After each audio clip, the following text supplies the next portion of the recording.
안녕하세요. 오늘의 사연입니다. 구독과 좋아요 한 번씩 부탁드릴게요. 바로 사연 시작하겠습니다.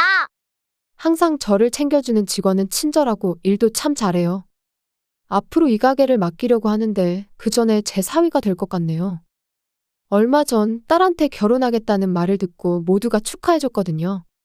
일도 순조롭고 모든 게 행복 그 자체인 나날들. 고생 끝에 낙이 온다. 라는 말이 많이 생각납니다. 하지만 여기까지 오는데 정말 힘든 일의 연속이었어요. 환갑을 맞이한 제 사연을 들어주세요. 당시에 저는 결혼한 지 9년, 딸은 초등학생이 되었었고, 남편은 자영업으로 아침 일찍부터 밤늦게까지 돌아다녔기 때문에 집 겸 사무실에서 회계, 고객 연락 등 사무를 처리하면서 아이들을 돌보고 집안일, 학부모 일을 하다 보니 시간이 금방 지나갔고 뭔가에 쫓기듯 시간을 보내고 있었어요. 그날도 여느 때와 같은 하루의 시작으로 가장 먼저 일어난 제가 아침밥과 남편의 도시락을 만들어 딸을 깨우고 그 사이에 일어난 남편이 출근 준비를 했어요. 도시락 만들어놨어. 가져가. 라고 남편에게 말을 건넨 것 같은데 대답이 있었는지는 기억이 나지 않아요. 딸이 밥 먹는 동안에 남편은 집을 나섰어요. 그때도 저는 남편을 배웅해줬는지 그마저도 기억이 나지 않을 정도로 똑같은 하루의 시작이었어요. 그런데 그것이 악몽의 시작이 될 줄은 꿈에도 몰랐어요. 그날의 일이 기억나지 않을 정도로 평소와 똑같았어요. 딸을 학교에 보내고 업무를 처리하고 간단한 식사를 하고 다시 일터로 돌아가는 전혀 변함없는 일상이었어요. 저녁 메뉴를 고민할 시간이 되자 딸이 돌아왔어요. 오늘은 뭘 먹을까? 라는 딸과 무심코 나누는 대화. 제가 이상함을 느낀 것은 밤 10시가 넘었을 때였어요. 평소 같으면 남편이 돌아오는 시간 혹은 전화 한 통이 왔을 때였어요. 늦으니까 먼저 자고 있어. 라든지 밥은 아무리 늦게 먹어도 같이 먹기로 약속했었어요. 저는 딸에게 저녁을 먹일 때는 가볍게 끼니를 때우고 늦게까지 가족을 위해 일하는 남편과 함께 저녁을 먹는 것이 일상이었어요.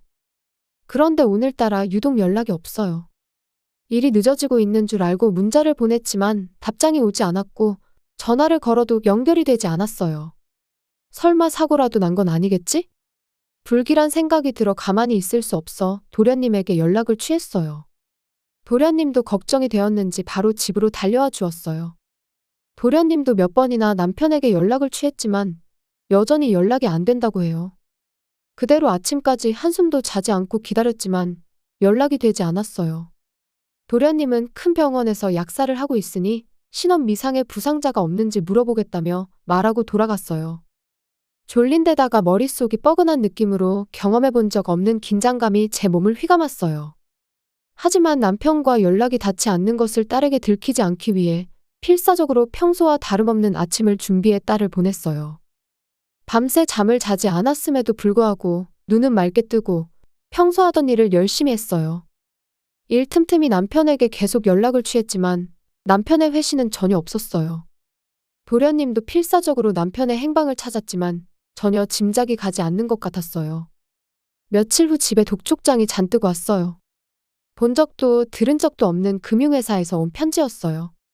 착한 남편은 고객의 부탁에 외상을 받아줬고 그 결과 자재비 등으로 인해 빚을 내야 했고 상환이 지체되면서 다시 빚을 내야 하는 악순환이 되었던 것 같아요. 매일같이 날아오는 독촉장과 지불을 독촉하는 전화에 저는 어찌할 바를 몰랐어요. 어쨌든 수중에 있는 금전적인 것들을 모아 하루살이 생활하는 매일이었는데 한 달쯤 지나자 빚의 총액이 보였고 그 액수에 아연실색했어요. 제가 감당할 수 없는 큰 금액이었기에 도련님에게 딸을 돌봐달라고 하고 죽기 살기로 일했어요. 시부모님이 연로하신 탓에 남편의 실종 사실을 알게 된 것만으로도 충격이 컸는데 빚까지 이야기하면 더 큰 충격을 받으실 것 같아 도련님에게만 털어놓기로 했어요. 도련님 외에는 누구에게도 의지할 수 없고 힘든 나날이었지만 건강하게 잘 자라고 있는 딸만이 제 삶의 희망이었어요. 하지만 제 노력과는 달리 늘어나는 이자율. 저는 점점 더 시급이 좋은 야간 일을 선택하게 되었어요. 딸을 재우고 나면 도련님이 집에 머물러주고 그 사이에 저는 일을 하고 아침 일찍 돌아와서 딸을 학교에 보냈어요. 그렇다고 낮에 선잠을 잘 여유도 없이 다른 일을 하며 버텼어요. 처음에는 수면 부족으로 인해 힘들기도 했지만 점점 익숙해지면서 만성적인 수면 부족이 제 삶의 일부가 되었어요. 그러던 어느 날 큰 사건이 일어나고 말았어요. 그날도 나른한 몸과 싸우며 멍한 머리로 횡단보도를 건너고 있었는데 거기서 제 기억은 끊겨버렸고 정신을 차렸을 때는 어둠 속에 있었어요.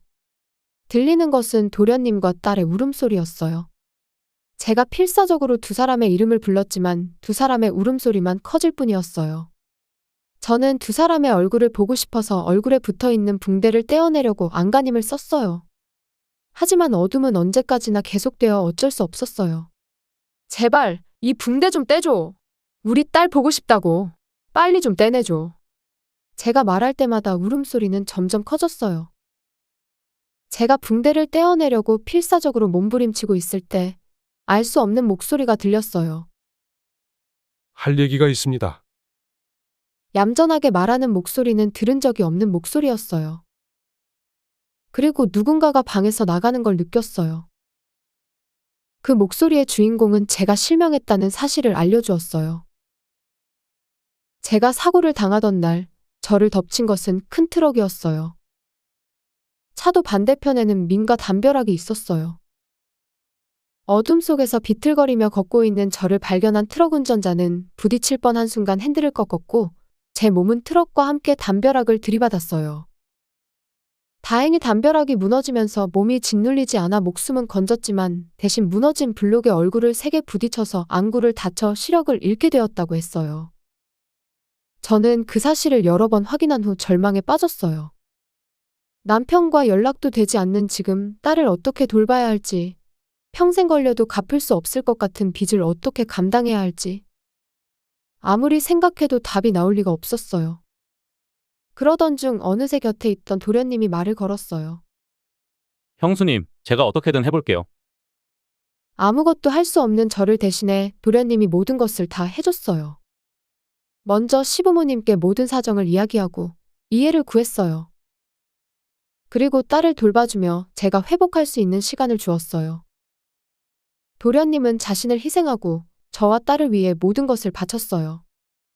딸도 의지해야 할 제가 이렇게 되니 얼마나 마음이 아팠을까요? 하지만 도련님 덕분에 올곧은 아이로 자랄 수 있었어요. 저도 어둠의 세계에 무사히 발을 들여놓을 수 있었고 도련님의 권유로 안마사 학교에 다니기 시작해 멋지게 자격증을 딸 수 있었어요. 그 학비도 절차도 그 사이 딸을 돌보는 것도 시부모님이 함께 도와주었고 미안할 정도로 최선을 다해주셨어요. 아마 자기 형이 한 일로 인해 우리가 불행의 늪에 빠져있는 걸 견디기 힘들었던 것 같아요. 성실한 도련님이라 가능한 일이지만 아무것도 할 수 없는 저는 보답조차 할 수 없어서 답답한 나날을 보내고 있었어요. 남편이 실종된 지 10여 년이 지났고 저도 안마사로서 경험을 쌓아 혼자서 시술을 할 수 있게 되었어요. 게다가 저는 의식하지 못했지만 제가 살아온 삶의 치열함 때문인지 시술 중 손님이 무심코 던진 상담에 대해 속이 뻥 뚫리는 답을 내준다는 소문이 나며 제 시술은 1년 후까지 예약이 꽉 찰 정도였어요. 눈이 보이지 않는데도 매일 아침 일찍부터 밤늦게까지 일하는 저를 걱정해 주시는 사장님이 집 근처에서 개업할 수 있도록 도와주겠다고 하셨어요. 이미 성인이 가까워졌지만 딸과 함께 할 수 있다는 것이 너무 고마워서 저는 바로 사장님의 제안을 수락하기로 했어요. 이런 몸이 되어서도 제 가게를 가질 수 있었어요. 정말 기쁜 일이었지만 언제까지나 기뻐할 수는 없었어요. 경영자가 된 이상 가게를 얼른 안정권에 올려서 딸에게 생활비를 충분히 주고 싶었어요. 이를 위해서는 직원으로 월급을 받던 시절의 편안함은 버려야 했어요. 그동안 열심히 일한 만큼 조금 있던 저축을 활용해 효과적인 홍보를 하려고 딸도 열심히 노력해 주었어요. 그리고 딸은 자신은 하고 싶은 일이 없으니 제 가게에서 매니저를 하겠다고 했어요. 앞이 보이지 않는 저에게는 최고의 제안이었지만 딸의 인생에 저라는 족쇄를 채워버리는 것 같아 망설여졌어요. 하지만 딸은 엄마, 나는 일심동체잖아. 라고 웃어줬어요. 이렇게까지 딸이 마음먹었다면 나도 마음을 먹어야지. 고마워. 라고 말하며 딸을 인생의 동반자로 끌어안았어요. 그 후로 폭풍 같은 나날이 이어졌고 딸은 가게 인테리어와 신규 고객을 확보하기 위해 영업을 다녔고 앞이 보이지 않는 저는 가게에서 필사적으로 영업 전화를 걸었어요. 리모델링 중인 가게 안에서 점자나 인터넷 음성 검색에 의존해 전화를 거는 나날이었어요. 지금까지 저를 믿고 찾아와 주셨던 고객님들과는 달리 전화를 받아주시는 분은 모르는 사람들 뿐이었고 제 이야기를 들어주시는 분도 없었어요. 그냥 전화를 끊어버리는 경우도 엄청 많았어요. 그리고 드디어 가게 오픈 날이 되었어요. 눈이 보이지 않아도 냄새를 맡으면 많은 꽃이 장식되어 있다는 것을 알 수 있었어요. 딸도 도련님도 도와주러 왔지만 조금은 긴장한 듯 목소리가 떨렸어요. 오픈 시간은 오전 10시. 조금 있으면 첫 손님이 올 예정입니다. 어서 오세요. 딸이 차분한 목소리로 맞이했어요. 하지만 고객님의 목소리는 들리지 않았고 사람이 움직이는 모습만이 공기의 움직임으로 전해져 왔어요. 눈앞에 시술용 침대에 누워있는 고객의 모습을 느끼며 저는 인사를 건넸지만 역시나 대답은 돌아오지 않았어요. 시술을 시작하기 위해 상대방에게 신뢰의 말을 건네고 시술을 하기 위해 상대방의 몸을 만졌어요. 어디서부터 시술해야 할지 갈피를 잡을 수 없는 가운데 많은 분들이 아파하는 어깨 부위를 만졌을 때 고객님이 매우 긴장하고 있다는 것이 느껴졌어요. 과로등으로 인한 어깨의 긴장이 아니라 정신적인 긴장으로 보여 우선은 긴장을 풀어주어야겠다고 생각했어요. 이 가게를 오픈하면서 딸이 어떤 영업을 했는지, 도련님이 어떤 도움을 줬는지 모든 게 고생담이 되지 않도록 세심하게 신경 써서 웃음으로 느껴지도록 노력했어요. 하지만 이야기가 진행될수록 고객님의 어깨가 조금씩 떨리는 것을 느꼈어요. 혹시 울고 있는 거 아닌가? 라는 생각이 들었지만 확인할 수 없었어요.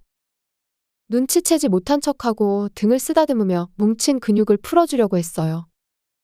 팔부터 시작해 손끝까지 가보니 처음으로 뭉친 부위가 느껴졌어요. 일 때문에 손을 많이 쓰시나 봐요. 열심히 일한 손이시네요. 그러자 고객님이 소리내어 울기 시작했어요. 그 목소리를 듣고 깜짝 놀라 저도 모르게 말을 걸었어요. 혹시 라고 말했을 뿐인데 울음소리의 주인공은 더 큰 소리로 울기 시작했어요. 그러자 방 안의 바람이 조금 움직이는 것이 느껴졌어요. 엄마, 어느새 딸이 시술실에 들어와 있었어요.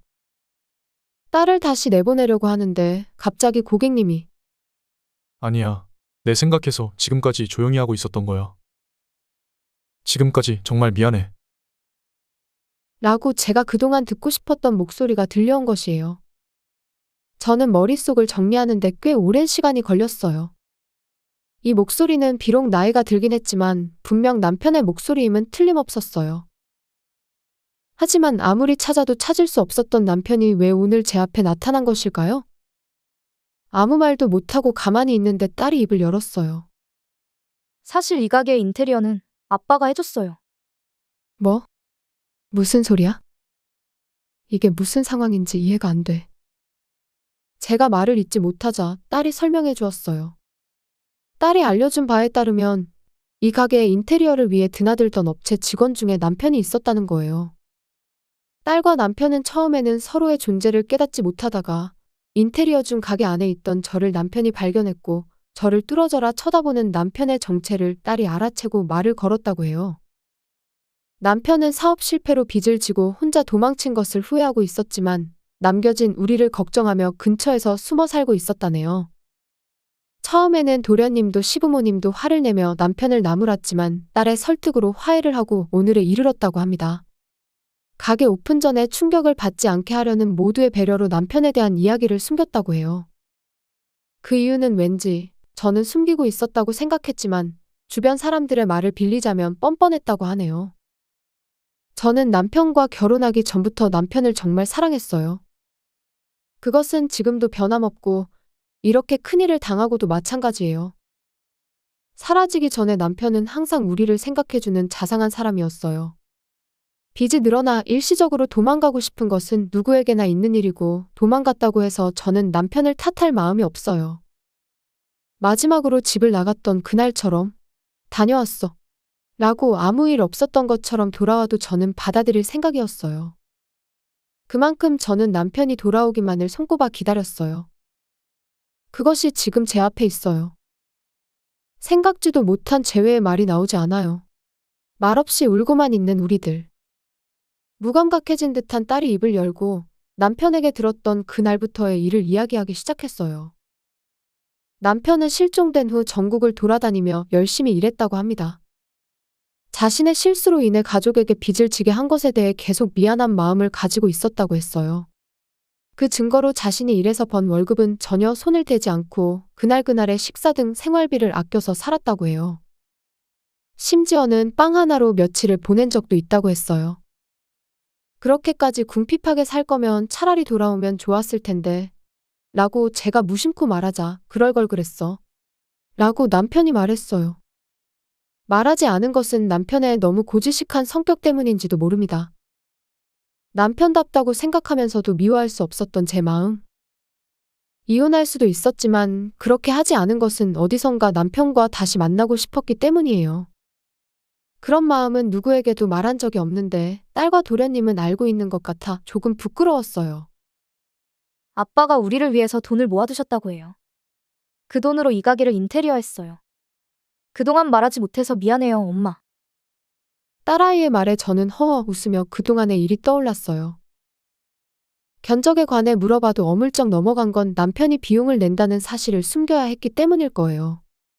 가게를 오픈하는 것만으로도 긴장했는데 예상치 못하게 남편과 재회하게 돼서 제 마음과 머리가 터질 듯이 당황스러웠어요. 어떻게 해야 할지 몰라 당황하고 있을 때 부드러운 손이 제 머리를 감싸며 온몸을 부드럽게 안아주었어요. 오랫동안 찾았던 그 부드러움의 모든 것을 맡기면서 이제 혼자 힘내지 않아도 되겠구나 하는 생각을 자연스럽게 할 수 있었어요. 남편과 오랫동안 떨어져 있었지만 마음은 항상 곁에 있었는지도 몰라요. 10년 넘게 떨어져 있었다는 것이 느껴지지 않는 것도 그 때문이라고 생각해요. 남편은 그동안의 일을 청산이라도 하듯 성실하게 일했고 저와 딸을 잘 보살피고 챙겨주었어요. 또한 도련님과 시부모님께도 정말 정성을 다했어요. 세상에는 한 번의 실수를 용서하지 못하고 이별을 택하는 부부들도 많다는 사연을 많이 접했어요. 저도 그런 선택을 했다면 좀 더 쉽게 인생을 살 수 있었을지도 모릅니다. 하지만 저는 남편을 버릴 수 없었어요. 지금 생각해보면 그런 선택을 하지 않아서 다행이라고 생각합니다만 그건 결코 쉬운 일은 아니었어요. 하지만 주변 사람들의 도움이 있었기에 지금을 살아갈 수 있는 것 같아요. 남편과 재회한 지 10년에 가까운 시간이 지났어요. 그때 제 눈이 색을 잃지 않았다면 어땠을까 하는 생각이 들 때가 있어요. 하지만 잃지 않았던 시절보다 칠흑 같은 세상에 있는 지금이 더 행복하다고 단언할 수 있어요. 믿기지 않겠지만 정말입니다. 사랑하는 가족과 함께 할 수 있는 지금은 너무나도 행복합니다. 시청해주셔서 감사합니다. 그럼 다음 영상에서 다시 뵙겠습니다.